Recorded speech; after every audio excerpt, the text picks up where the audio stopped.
హరే కృష్ణ. ప్రస్తుత కాలంలో భౌతిక జీవితంలో వికర్మ అంటే నిషిద్ధమైన పనులను అంటే చేయరాని పనులు చేయడం మామూలు లక్షణం అయిపోయింది. ఇదంతా ఈ కలియుగంలో ప్రపంచమంతా స్పష్టంగా కనిపిస్తూ ఉన్నది. వారు అన్ని రకాల పాపకార్యాలను చేస్తున్నారు. దీనిని వికర్మ అంటారు. వికర్మ అంటే అనైతిక అవేద్య పనులు అంటే చెడు అలవాట్లు. ఇవన్నీ వికర్మలే. కానీ చాలామందికి ఇది తెలియదు. కానీ ప్రకృతి మాత్రం ప్రతి విషయాన్ని లెక్కలోకి తీసుకుంటుంది. దాని ప్రకారం తర్వాతి జన్మలో అలాంటి శరీరం ఇవ్వడం కూడా జరుగుతుంది. భగవద్గీతలో ఉన్న 18 అధ్యాయాలలో 3వ అధ్యాయం పేరు కర్మయోగం, అలాగే 5వ అధ్యాయం కర్మ సన్యాస యోగం అని. కర్మయోగం కృష్ణ చైతన్య సహిత కర్మ అని కూడా అంటారు. ఇక్కడ ఈ అధ్యాయం అర్థం కావాలంటే మనకు ముందు అకర్మ, వికర్మ అనే పదాలు అర్థం చేసుకోవాలి. ఎంతో ముఖ్యమైన ఈ పదాలను మనం అర్థం చేసుకోవాలి. వీటిని మనం ఎలా సరిగ్గా అర్థం చేసుకోవాలో చూద్దాము. ఎందుకంటే ఎలా పాటించాలో తెలియాలంటే అర్థం చేసుకోవడం చాలా ముఖ్యం. ఏది కర్మ, ఏది అకర్మ అని నిర్ణయించడంలో బుద్ధిమంతులు కూడా భ్రాంతి చెందుతారు. అందుకే కృష్ణ భగవానుడు భగవద్గీతలో అర్జునునికి ఈ కర్మ అంటే ఏమిటో, కర్మ కానిది ఏదో వివరిస్తున్నారు. కర్మ మన శాస్త్రాలలో చెప్పబడిన విధంగా ప్రతి వ్యక్తి తాము చేయవలసిన విధుల మేరకు చేసే కార్యాలను లేదా పనులను కర్మ అంటారు. కర్మ అంటే మన వేదాలు, శాస్త్ర ధర్మం ప్రకారం చేసే కర్తవ్యాలు. ఇవి సాధారణంగా శాస్త్రాలకు అనుగుణంగా మన జీవన విధానాన్ని సరిగ్గా గడపటానికి ఉద్దేశించబడ్డాయి. ఉదాహరణకు, ఒక గృహస్థుడు తన కుటుంబాన్ని పోషించేందుకు ధర్మబద్ధంగా ఉద్యోగం చేయడం, యజ్ఞాలు, పూజలు చేయడం, ఇతరులకు సహాయం చేయడం వంటివి కర్మలోకి వస్తాయి. ఇవి ధర్మం ప్రకారం చేసే కర్తవ్యాలు కావటంతో మనకు మంచి ఫలితాలను ఇస్తాయి, పుణ్యం కలిగిస్తాయి. శాస్త్రాలలో ప్రామాణికంగా నిర్ధారించబడిన విధులే కర్మగా పిలువబడతాయి. అలాగే వికర్మ, వీటినే వ్యతిరేకమైన కర్మలు అని అనవచ్చు. ఎందుకంటే వికర్మ అంటే మన శాస్త్రాలలో చెప్పబడిన విధులు కాకుండా విరుద్ధంగా చేసే పనులను వికర్మ అంటారు. అంటే నిషిద్ధమైన పనులు చేయడాన్ని వికర్మ అంటారు. అవి సాధారణంగా స్వార్థ ప్రధానంగా అజ్ఞానంతో లేదా కేవలం ఇంద్రియ తృప్తి కోసం చేసే పనులు, అలాగే వ్యతిరేకంగా చేసే పనులు. ఇవి మనకు ప్రతికూల ఫలితాలనే ఇస్తాయి. దీనివల్ల మనం మరింత బంధించబడతాము.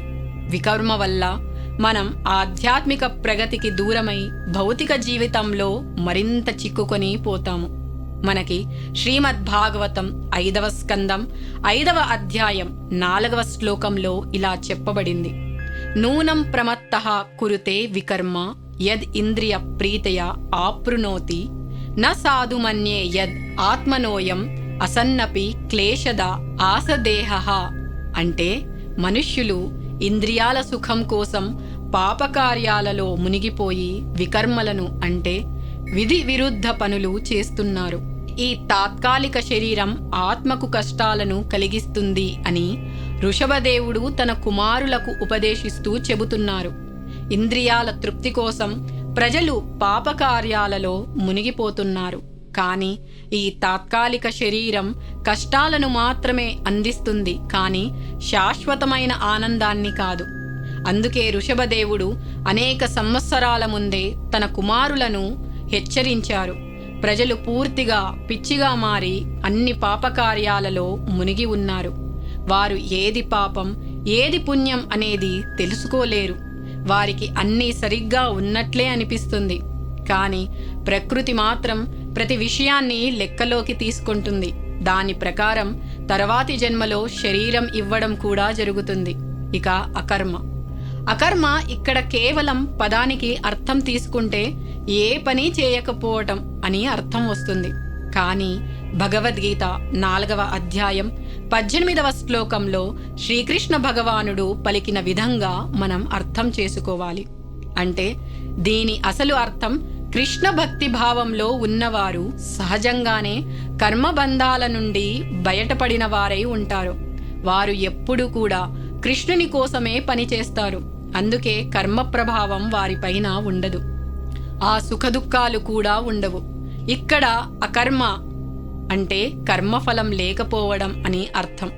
పని చేస్తున్నప్పటికీ దానికి ప్రతిఫలం రాకుండా చేయడం.